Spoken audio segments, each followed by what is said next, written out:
झारखंड की हेमंत सोरेन सरकार ने झारखंड में मूल निवासियों के लिए 2022 में एक विधेयक पारित किया था। इस विधेयक में कहा गया था कि जो भी व्यक्ति 1932 से यहाँ रहता है वही यहाँ का मूल निवासी है। सिर्फ इतना ही नहीं, झारखंड सरकार ने एक और कदम आगे बढ़कर विधेयक में ये भी तय किया था कि राज्य में तृतीय और चतुर्थ वर्ग की सरकारी नौकरियां सिर्फ स्थानीय लोगों के लिए आरक्षित होंगी। अब हाल ही में राज्यपाल ने इस विधेयक को सरकार को वापस भेज दिया है। राज्यपाल के वापस भेजने के बाद भी झारखंड सरकार का कहना है कि वो फिर से इस विधेयक को विधानसभा में पारित करवाएगी और फिर से इसी स्वरूप में राज्यपाल को वापस भेजेगी। जहां झारखंड में खुद सरकार मूल निवास तय करने के लिए प्रयासरत है, वहीं उत्तराखंड में इसका उल्टा है। यहाँ पर उत्तराखंडी मूल निवास 1950 की मांग कर रहे हैं, लेकिन सरकार की तरफ से इस पर कुछ भी नहीं हो रहा। यही वजह है कि एक बार फिर उत्तराखंडी सड़क पर उतरने के लिए तैयार है। 24 दिसंबर को देहरादून के परेड ग्राउंड में मूल निवास भू कानून के लिए एक बार फिर आंदोलन किया जा रहा है। एक बार फिर सरकार को उसके आश्वासन को याद दिलाने की कोशिश की जा रही है। रुक रुक कर मूल निवास और भू कानून के लिए आंदोलन होते रहते हैं, लेकिन सवाल उठता है कि आखिर क्यों उत्तराखंडी मूल निवास 1950 को लागू करना चाहते हैं।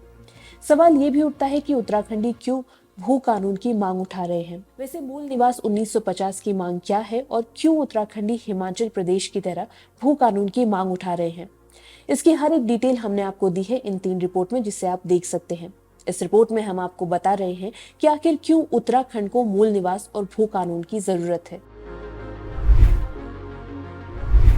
ये जो खबर आपने अभी देखी वो एक बड़ा सबूत है कि आखिर क्यों उत्तराखंडी मूल निवास 1950 और भू कानून की मांग उठा रहे हैं। ये तस्वीर देखिए। ये तस्वीर गैरसैंण के पास स्थित बेनीताल बुग्याल की है। यहाँ पर निजी संपत्ति का बोर्ड लगा है।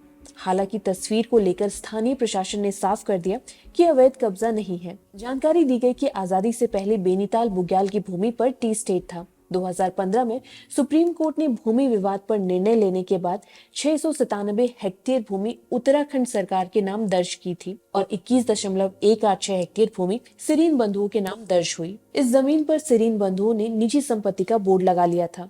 लेकिन इस तस्वीर से एक और सवाल जरूर खड़ा होता है और वो है कि बाहरी व्यक्ति आकर यहाँ पर औने पौने दाम देकर जमीन खरीद सकता है और कुछ इसी तरीके का बोर्ड लगाकर इस जमीन पर कब्जा कर सकता है। इसी तरीके के कब्जों से पहाड़ की जमीन को बचाने के लिए जरूरी है यहाँ पर सख्त भू कानून लगाना।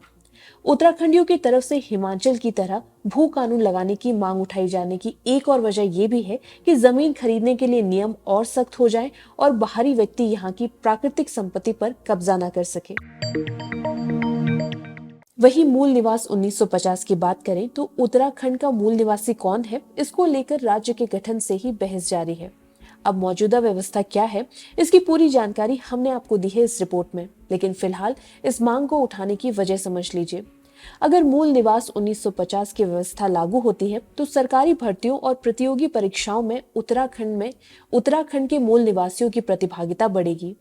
मूल निवासियों के लिए आरक्षित नौकरियों का फायदा उत्तराखंड के लोगों को भी मिलना शुरू होगा। इससे पहाड़ी क्षेत्र में बेरोजगार बैठे युवाओं को फायदा मिलेगा और उनकी नौकरी लगने की संभावना बढ़ेगी। आसान शब्दों में कहें तो मूल निवासियों के लिए प्रस्तावित योजनाओं में पहले लंबी कतार में बाहरी लोग भी शामिल होते थे, लेकिन इसके लागू होने के बाद सिर्फ उत्तराखंड के मूल निवासी होंगे और ज्यादा से ज्यादा लोग इन योजनाओं का लाभ उठा पाएंगे।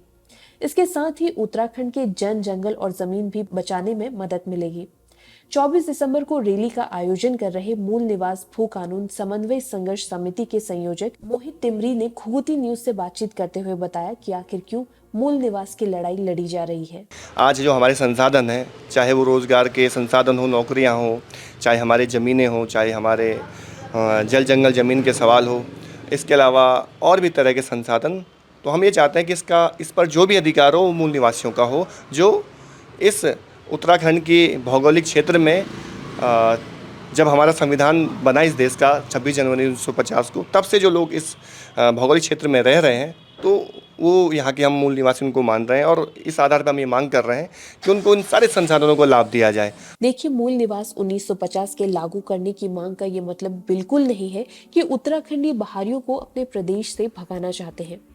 उत्तराखंडियों को प्रदेश में आकर काम करने वाले बाहरियों से बिल्कुल दिक्कत नहीं है। दिक्कत उन लोगों से है जो बाहर से आकर उत्तराखंडियों की जमीन और जायदाद पर कब्जा कर लेते हैं। दिक्कत तब और बढ़ जाती है जब पहाड़ियों के मूल निवासियों के लिए तय सरकारी नौकरियां या फिर दूसरी नौकरियों में बाहरियों का कब्जा हो जाता है। मूल निवास की लड़ाई यूपी और बिहार वालों के विरोध में बिल्कुल नहीं है। ये लड़ाई अपने हक हकूकों के लिए है। यूपी से पहाड़ी राज्य अलग ही इसलिए हुआ था ताकि यहाँ के मूल निवासियों को वो अधिकार मिल सके जिसके वो हकदार हैं। कम से कम नौकरियों, संसाधनों और संस्कृति के मामले में तो उत्तराखंड में उत्तराखंडियों की ही चलनी चाहिए। लेकिन अलग राज्य बनने के बाद भी उत्तराखंडियों को यहाँ के संसाधन में अधिकार बहुत ही कम मिला और मूल निवास 1950 की लड़ाई इन्हीं संसाधनों को मूल निवासी को अधिकार देने को लेकर है। और उत्तराखंड सरकार को ये याद रखना जरूरी है कि जिन वजहों से उत्तराखंड अलग राज्य बना वो यहाँ के लोगों को जरूर मिले। अब देखना होगा कि 24 दिसंबर को होने वाली रैली के बाद उत्तराखंड सरकार कोई फैसला मूल निवास और भू कानून को लेकर लेती है या नहीं। तब तक के लिए अगर आप उत्तराखंडियों की भू कानून, मूल निवास और आर्टिकल 371 की मांग को समझना चाहते हैं तो देखिए हमारी ये प्लेलिस्ट। इसके साथ ही अगर आपको हमारा काम पसंद आया तो चैनल को लाइक, शेयर और सब्सक्राइब करना ना भूलें। धन्यवाद।